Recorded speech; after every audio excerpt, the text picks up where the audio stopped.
Hello friends, बरायबाय Bodo Info official YouTube channel Assam Police Commando ni sayaw A to Z video lana फैबाय running Chinup Psychometric Test ni sayaw exam दंना गैया fees team माब्रै लागोन so बे video एसे गोलाव जागोन नोंथांमोना डिटेल्स को नायजोब Assam Police Commando जानोब्ला so माबादि सिलेक्शन खालामो डिटेल्स भिडिअ लाना फैबाय जेराव फिजिकल टेस्ट बेनिफ्राय so नोंथांमोननि बेसेबां खाराबा बेसेबां नाम्बार मोनगोन देन बेनि सायाव डिटेल्स को लाना फैदों so लोगोफोर गोबाव खालामा जों थांगोन official website आव दा बे भिडिअखौ हानायसेबां शेयार खालाम जाहाथे फंबाय बिनानावमोना जायफ्रा प्रेक्टिस खालामगासिनो जाहाथे क्लियर जायो so total post Assam police आव हमना ला 5000 नि बारा दङ नाथाय बेखौनो एसे बाहागो रानजोबबाय जेराव कमान्डो लेभेलावबो पोस्टआ दङ so बिदिब्ला जों थांनि फै अफिशियेल वेबसाइटआव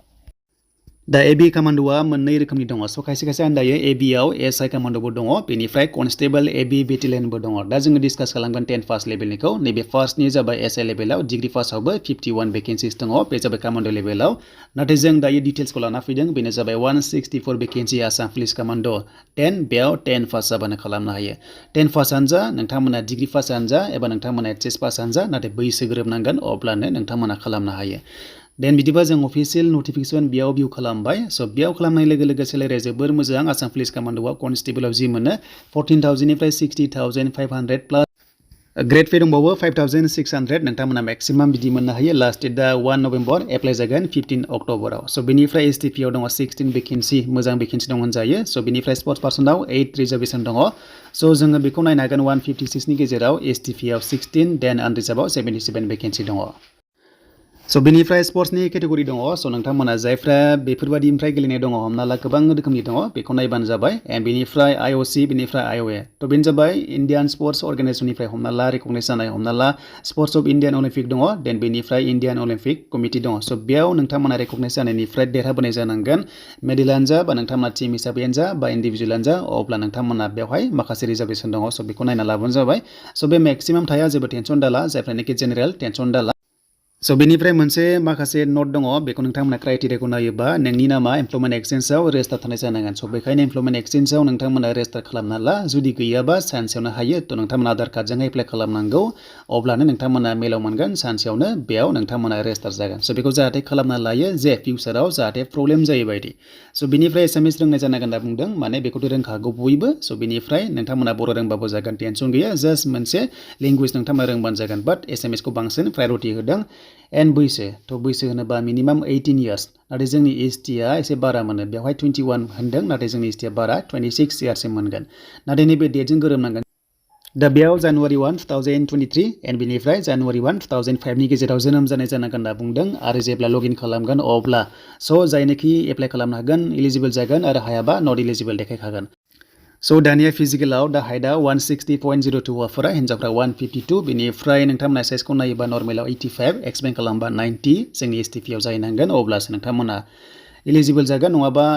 रिजेक्ट जागोन देन बेनिफ्राय बेयाव माखासे मेडिकेल टेस्ट दङ जेरै नकनि नायनाय फ्लेट फुट नायनाय स' बेखौ जाहाथे नोंथांमोना मोजां नायना लायो 6/6 6/9 दङ स' बेनिफ्राय फाइल्स दङबा नोंथांमोना डायबिटिस दङबा स' बेहाय रिजेक्ट जागोन एन्ड बेनिफ्राय गुबुन बेमार दङ स' बेखौ नोंथांमोना नायना लादो so दानिया डकुमेन्ट्सआ मा नांगोन नोंथांमोननि मेट्रिक पासनि गासैबो डकुमेन्ट्सखौ नांगोन ओके एन्ड बेनिफ्राय नोंथांमोननि एमप्लयमेन्ट एक्सचेन्जखौ नांगोन कास्ट सार्टिफिकेट बेनिफ्राय स्पोर्ट्सनि दङबा नोंथांमोना होनो हागोन so बेयाव जि लिरनाय दङ नोंथांमोना होबानो जाबाय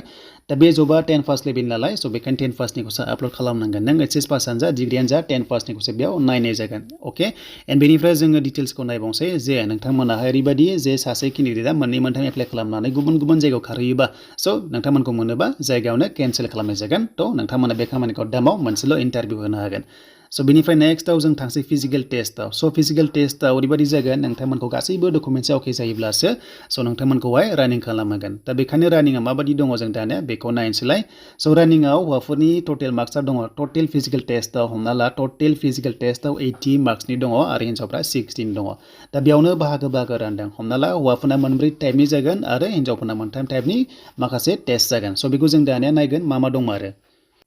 दा हौवाफोरा खारनांगोन 4.8 खारनांगोन 20 मिनिट्सआव ओके बे जाबाय 4.8 नोंथांमोना किल'मिटार खारनांगोन देन बेनिफ्राय लं जाम्प दङ 365 मिनिमाम देन नोंथांमोना 16 हाफ बारोबा एक्सेलेन्ट थांगोन बाट नोंथांमोना टारगेट खालामनांगोन 20 लानो बेखायनो 17 फिट बारोबा टेनसन फ्रि 20 आव 20 नोंथांमोना मोनगोन कन्फार्म चान्स मोनखायो बे चान्सआवहाय जायखौ बांसिन बारो बेखौनो हमनाय जागोन देन सिनाप दङ सिनापा जाबाय मिनिमाम खनब्रैल'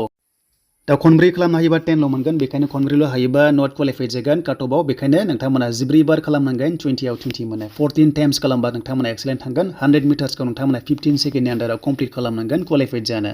स' बेयावनो ओरैबायदि होनाय दङ रानिंआव जुदि एक्सेलेन्ट थांनोबा 16 मिनिटनि गाहायाव नोंथांमोना हाबनांगन अब्लासो 20 आव 20 मोनगोन दा कमान्ड'आव नोंथांमोना 16 मिनिटआव हाबनायाबो इजि नङा स' बेखायनो एक्सेलेन्ट थांनाया खम जागोन स' बेनिफ्राय नै हमना ला 15 नाम्बार मोनो नोंथांमोना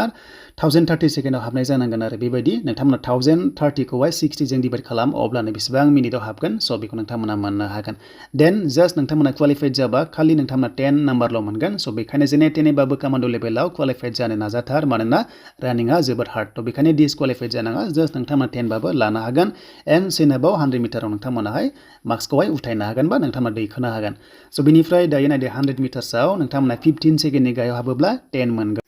स' बेनिफ्राय 10 सेकेन्डआव खारोबा 20 मार्क्स मोनगोन थ' नोंथांमोना बेयावनो चान्स जे नोंथांमोना 14 मोनो 16 मोनो 11 सेकेन्ड 12 सेकेन्डआव खारनो हायोबा बेयावनो मोजां नाम्बार नोंथांमोनाहाय दैखोना लानो हागोन आरो काटअफआव चान्सखौ मोनगोन स' बेनिफ्राय नोंथांमोना लं जाम्पखौ मिथिखाबाय जायखिजाया एक्सेलेन्ट बारोबाय नोंथांमोना 17 फिट बारथारबानो जाबाय 16 हाबमोन देन 17 बारोबाय 20 20 मोनगोन स' बेनिफ्राय सिनाप्स दङ देन सिनाप्सआव मिनिमाम 10 मार्क्स मोनो खनब्रै खालामनांगोन नाथाय खनब्रैल' हायोबा डिसक्वालिफाइड जागोन काटअफआवहाय दा बेखायनो नोंथांमोना 14 बार खालामथारनांगोन 20 आव 20 मोननो बे जाबाय हौवाफोरनि स' बेनिफ्राय हिन्जावफोरा 2.8 खारनांगोन एबा 2800 मिटार्स खारनांगोन बेनो जाबाय 19 मिनिट्सआव अके स' 19 मिनिट्सआव नोंथांमोना बेखिनिखौ खारनांगोन आरो मिनिमाम 265 लं जाम्प बारनांगोन नाथाय एक्सेलेन्ट बारनोबा नोंथांमोना 13 हाफ बारनांगोन अब्लासो नोंथांमोना 20 आव 20 मोनगोन